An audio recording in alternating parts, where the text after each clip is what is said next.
मित्रों, आपकी बात आपके साथ आज 11 दिसंबर के प्रातःकालीन 162वें अंक के आप सभी का हार्दिक स्वागत अभिनंदन है। मित्रों, आज चर्चा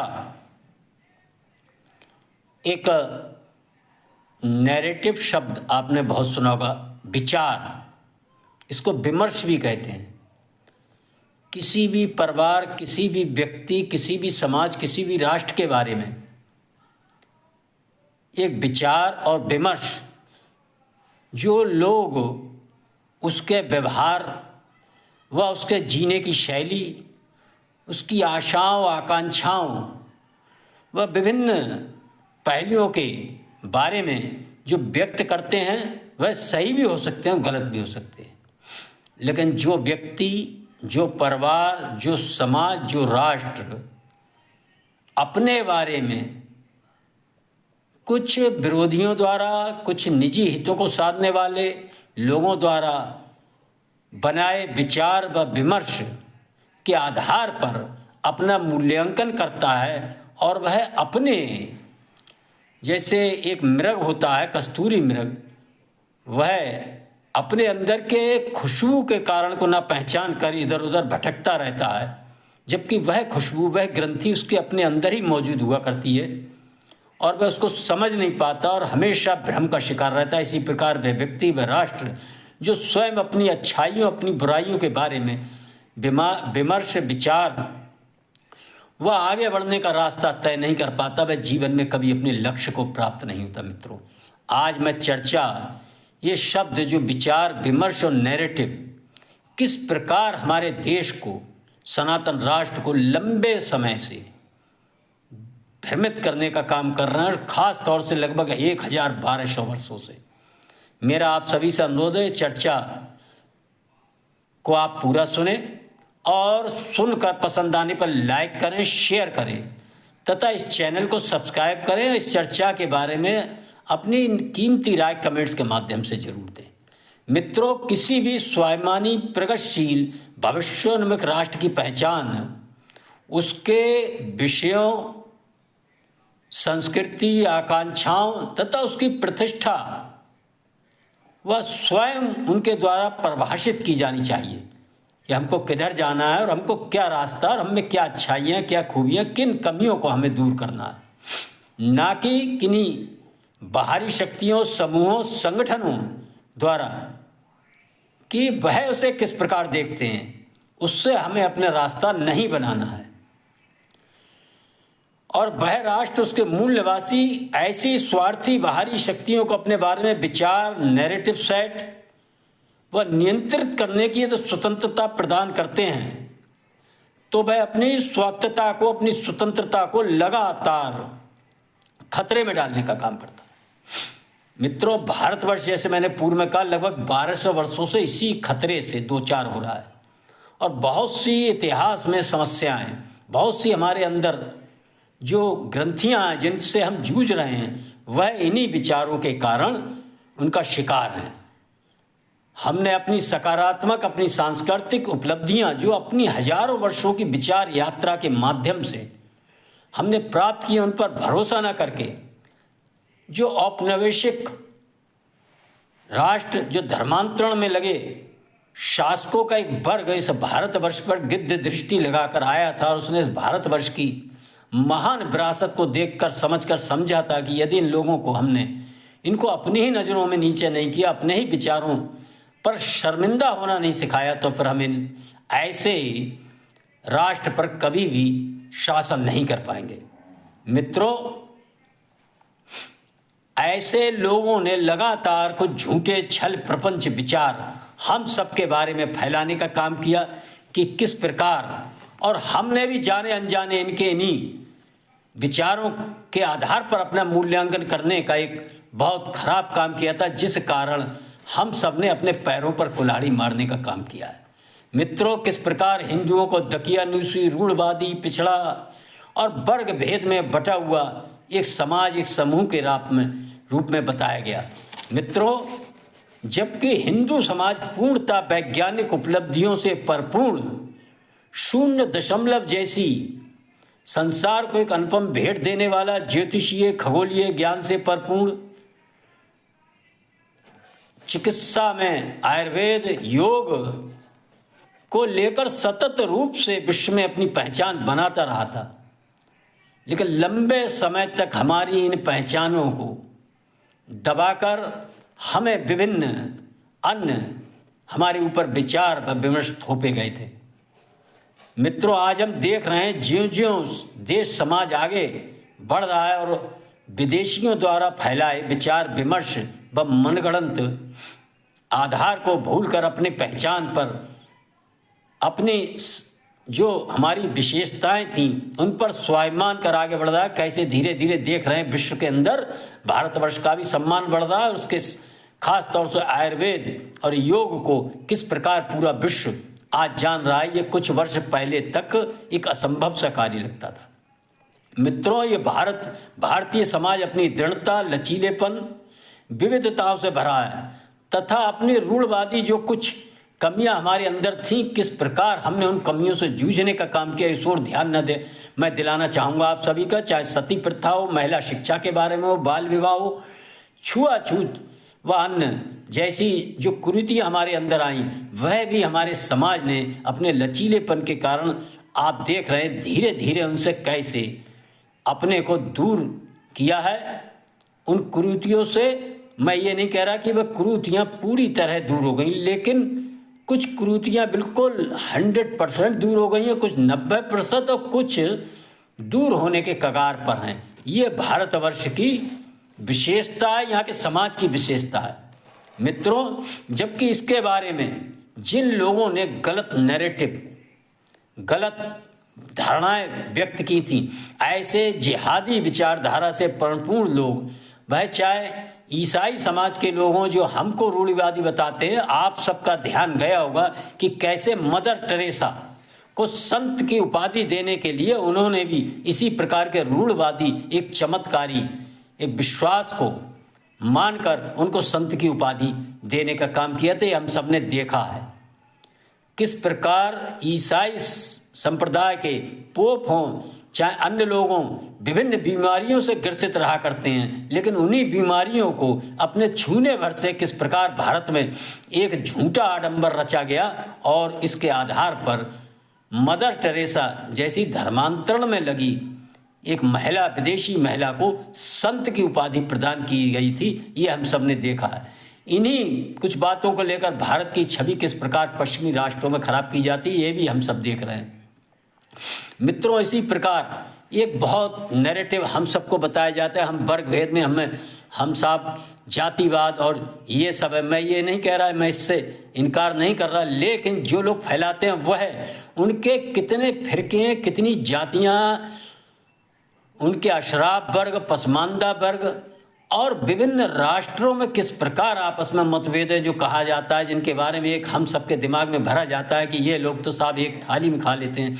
इनमें बहुत बड़ी एकता है। हम सब देख रहे हैं अभी इस समय घटनाक्रम चल रहा है सीरिया का।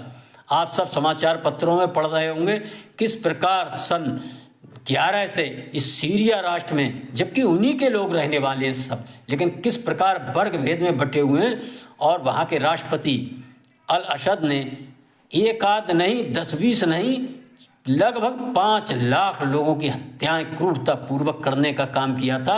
लेकिन कहीं भी इस बात की कहीं चर्चा नहीं हुई, कोई विचार नहीं रखा कि किस प्रकार इस्लाम जो अपने को एक बताता है, इस्लाम जो अपने को भाईचारे का बड़ा भारी मजहब बताता, किस प्रकार सीरिया में 5 लाख अपने इस्लामी भाइयों की हत्याएं एक की थी।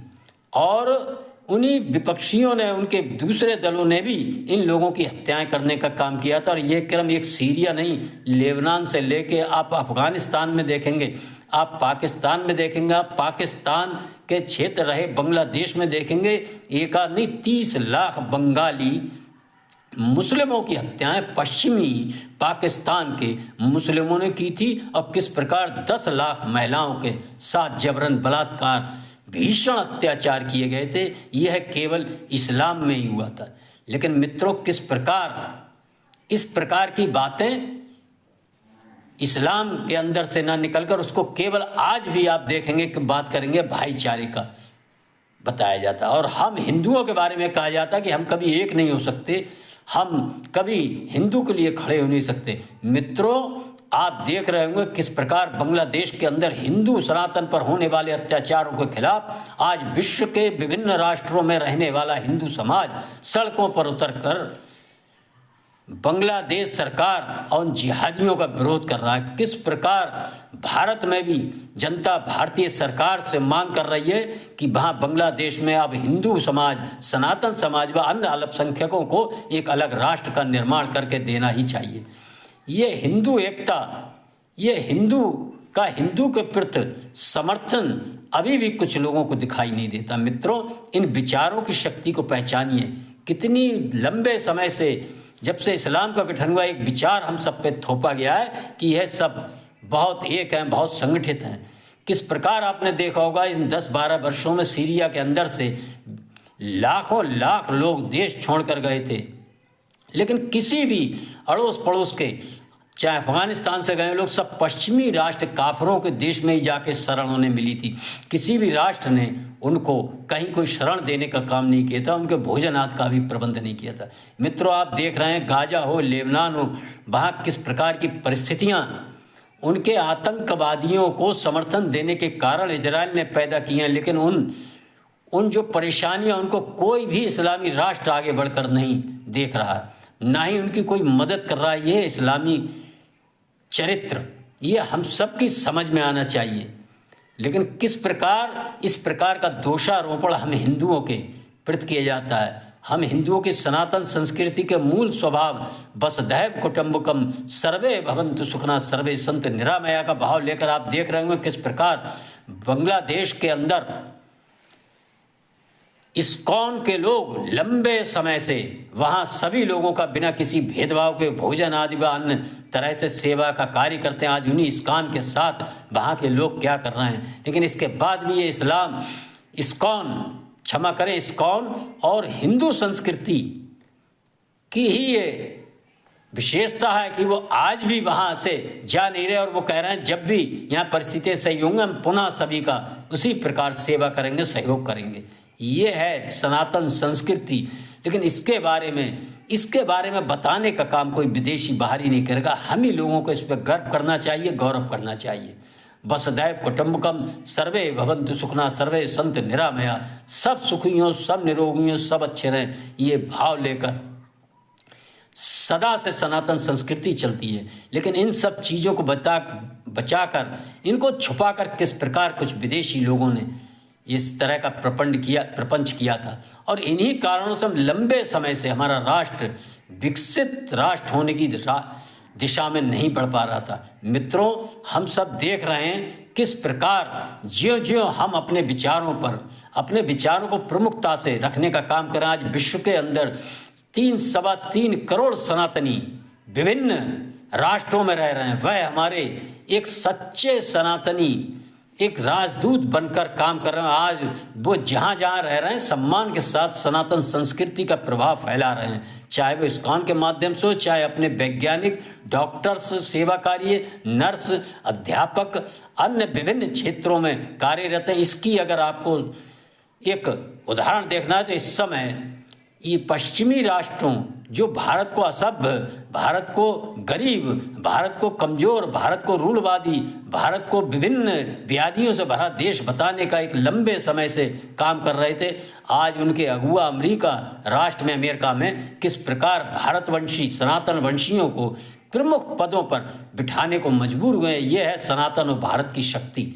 मित्रों, इस शक्ति को पहचानिए, अपने संस्कारों को पहचानिए, अपने बच्चों को बताइए, और जो ये विचार हैं इनको विचारों से अपने को मुक्त कीजिए, और जो विभिन्न लोगों ने इस प्रकार के विचार फैला रखे हैं कि हम में बहुत बड़े, उनके इन विचारों का खंडन कीजिए। मैं एक बात की ओर आपका और ध्यान दिलाना चाहूँगा कि किस प्रकार जॉर्डन जो एक देश है इस्लामी राष्ट्र, और उसके जो शाह हैं, जो राष्ट्रपति हैं, वह मोहम्मद साहब के वंश की सीधी वंशावली से आते हैं। आज बहुत रईस हैं और बहुत समृद्धशाली देश हैं ये तेल की वजह से, लेकिन आज वह भी जो स्वयं मोहम्मद साहब की सीधी वंशावली से आते हैं, वह भी इन इन भूख से बिलखते, कपड़ों के बिना ठंडी रातों में रहते ऐसे अपने इस्लामी भाइयों को कोई मदद पहुंचाने का काम नहीं कर रहे हैं। और इजराइल जैसा देश जो अपने विमर्श, अपनी संस्कृति, अपनी बातें अपने आप तय करता है और वह ये नहीं देखता हमारे बारे में कौन क्या कह रहा है। यहूदी समाज वह अपने लक्ष्य के प्रति, अपने राष्ट्र के प्रति, अपनी राष्ट्र की उन्नति के प्रति, अपने यहूदी समाज की सुरक्षा के लिए किसी भी हद तक जा सकता है। आप देख रहे हैं किस प्रकार एक एक कर वह सभी को ठोकने का काम कर रहा है। और ये ठोकने वाले सब वही लोग हैं जो बहुत कहते हैं कि हम में बड़ी एकता है। आज सीरिया के अंदर उनके एक सहधर्मी टर्की देश है, तुर्की जिसे कहते हैं, वह भी हमला कर रहा है, इजराइल भी हमला कर रहा है, सभी देश उस पर हमला कर रहे हैं। ये है इनका चरित्र, ये है मुसीबत में फंसे अपने किसी भाई की मदद ना करके केवल उसको हमला करके अपना स्वार्थ सिद्ध करना। इजराइल की तो बात समझ में आती है, लेकिन ये जो मुस्लिम राष्ट्र सीरिया जैसे राष्ट्रों पर हमला कर रहे हैं और अन्य विद्रोही ग्रुप, इसको देखकर हम सबको समझ में आना चाहिए कि ये झूठा छल प्रपंच जो हमारे ऊपर लंबे समय से थोपा गया था और धर्मांतरण में इसका एक बहुत बड़ा माध्यम बनाया जाता है कि हम में कितनी बड़ी एकता है, ये आप स्थानीय स्तर से देखेंगे, महसूस करेंगे और अंतर्राष्ट्रीय स्तर तक देखेंगे, कहीं कुछ नहीं है। मित्रों, ये चर्चा लंबी हो जाएगी। मैं आगे इस क्रम को एक दो समाजों के बीच आपको बताने का काम अगले अंकों में करूंगा। मेरा आप सभी से अनुरोध है, मैं इस अंक में अपनी वाणी को विराम देता हूं तथा आप सभी से मेरा अनुरोध है कि इस अंक को सुनकर लाइक करें, शेयर करें, चैनल को सब्सक्राइब करें। धन्यवाद। जय श्री राम, जय श्री वाल्मीकि भगवान, भारत माता की जय।